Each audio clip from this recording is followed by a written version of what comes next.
बहुजन समाज की हर खबर पाने के लिए सब्सक्राइब करें अम्बेडकर पीपल्स वॉइस और बेल आइकन दबाएं। विश्व के सभी मेरे साथियों को राजरत्न अम्बेडकर की ओर से जय भीम, नमो बुद्धाय। द अनटोल्ड अम्बेडकर के 10वें भाग में आप सभी लोगों का स्वागत है। यह बात उस समय की है जब डॉक्टर बाबा साहब अम्बेडकर कानून मंत्री के पद पर विराजमान थे। उस समय जब डॉक्टर बाबा साहब अम्बेडकर इस देश के कानून मंत्री थे, उस समय अनुसूचित जाति का एक लड़का ये आईएएस की परीक्षा पास होकर कलेक्टर बन गया था। बाबा साहब को इस बात का पता चला।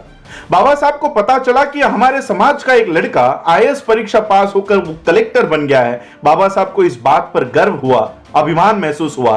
बाबा साहब ने अपने कार्यालय से ये मांग की कि उस कलेक्टर को बुलवाया जाए और बाबा साहब अम्बेडकर जी से एक मुलाकात बाबा साहब अम्बेडकर जी के घर पे तय हुई। इस कलेक्टर को यह संदेशा बाबा साहब अम्बेडकर जी के कार्यालय से मिला कि बाबा साहब उनसे मिलना चाहते हैं। अब उस कलेक्टर को यह लगने लग गया कि बाबा साहब कानून मंत्री है और कानून मंत्री ने मुझे बुलाया है, शायद इनको मुझसे कुछ चंदा चाहिए होगा, कुछ थैली चाहिए होगी। यह कलेक्टर इस आशा से बाबा साहब अम्बेडकर जी को मिलने गया कि बाबा साहब को शायद मुझसे कुछ चाहिए। बाबा साहब अपने घर पे दिल्ली के अलीपुर रोड के बंगलों पर पेपर पढ़ते हुए बैठे हुए थे। यह कलेक्टर उस समय बाबा साहब से मिलने आया। बाबा साहब ने पेपर पढ़ते पढ़ते उसको पेपर को हटाया। बाबा साहब ने देखा कि वो कलेक्टर बेटा, वो कलेक्टर बच्चा मुझे मिलने के लिए आया है। बाबा साहब ने पेपर बगल में रखा और उस कलेक्टर से कहा कि तुम अब नए नए कलेक्टर बने हो। कलेक्टर ने कहा कि जी मैं अभी कलेक्टर बना हूं। बाबा साहब ने कहा कि शासन ने आपको लाल बत्ती की गाड़ी दी होगी। कलेक्टर ने कहा हां, मुझे लाल बत्ती की गाड़ी दी है।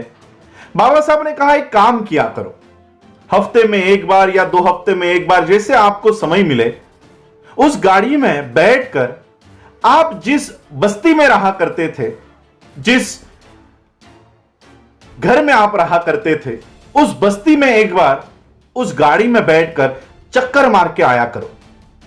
कलेक्टर ने कहा ठीक है, और बाबा साहब अपना पेपर पढ़ने में फिर बिजी हो गए। आधे घंटे के बाद, 40 मिनट के बाद जब बाबा साहब ने पेपर हटाया, तो बाबा साहब ने देखा वो कलेक्टर बच्चा अभी भी खड़ा है।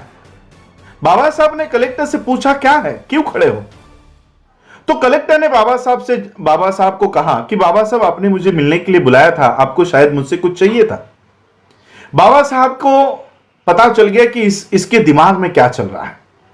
बाबा साहब ने उस कलेक्टर को बिठाया और कहा कि आपको पता है मैंने आपको क्यों कहा कि आप जिस बस्ती में रहा करते थे, जिस चाली में रहा करते थे, वहां पर अपनी गाड़ी में बैठकर, लाल बत्ती की गाड़ी में बैठकर एक चक्कर लगाकर आया करो, ऐसा मैंने आपको क्यों कहा, पता है आपको? कलेक्टर ने कहा नहीं, मुझे नहीं पता कि आपने ऐसा क्यों कहा।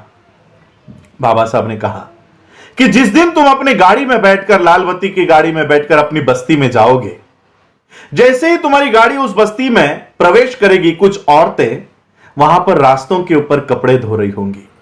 वो कपड़े धोते धोते तुमको देखेगी।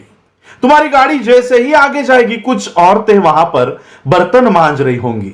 वो बर्तन मांजते मांजते तुमको देखेगी। कोई गोबर लगा रही होगी, वो गोबर लगाते लगाते तुमको देखेगी। कोई झाड़ू मारते मारते तुमको देखेगी और यह सोचेगी कि कल तक यह लड़का हमारी बस्तियों में घुमा करता था, आज पढ़ाई लिखाई करके यह कलेक्टर बन गया।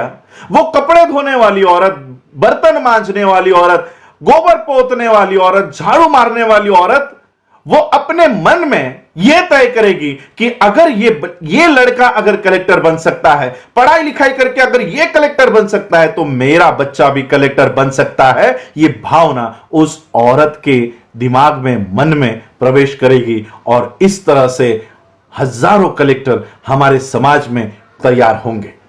बाबा साहब ने यह बात उस कलेक्टर से कही। आज मुझे आप बताइए, क्या बाबा साहब के इस बात के ऊपर हमारे समाज से निकले हुए कलेक्टर क्या आज बाबा साहब की इस बात को फॉलो कर रहे हैं?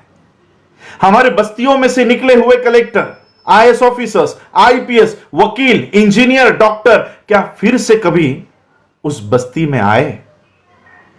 बाबा साहब ने हम लोगों को जो शिक्षा का अधिकार दिया है, यह शिक्षा का अधिकार अपने परिवार के लिए नहीं दिया है। बाबा साहब ने इस शिक्षा का अधिकार अपने समाज का उत्थान करने के लिए दिया है, और इसलिए बाबा साहब अंबेडकर जी के इस शिक्षा के अधिकार को प्राप्त करके जो लोग उस शिक्षा को अधिकार के प्राप्त करने के बाद अपने अपनी नौकरियों में और अपने अपने घरों में अगर जो कोई भी खुश होकर अपने परिवार तक सीमित इस शिक्षा का उपयोग कर रहा है, तो वो बाबा साहब अंबेडकर जी का बहुत बड़ा दोषी है। और इसलिए बाबा साहब अंबेडकर जी ने कहा कि यह शिक्षा का अधिकार तुम्हारे परिवार के लिए नहीं है, यह तुम्हारे समाज के उत्थान के लिए है। यह एक बाबा साहब की अनकही बात आज भी बहुत सारे आईएएस, आईपीएस, डॉक्टर, इंजीनियर और वकीलों को पता नहीं है कि यह शिक्षा का अधिकार, यह कलेक्टर पद, यह हमारे परिवार के लिए नहीं तो समाज के उत्थान के लिए है। यही आज के एपिसोड में आप सबसे बताने के लिए मैं आया हूं। आप लोगों ने मुझे सुना, उसके लिए आभार। जय भीम, जय भारत, जय बुद्ध।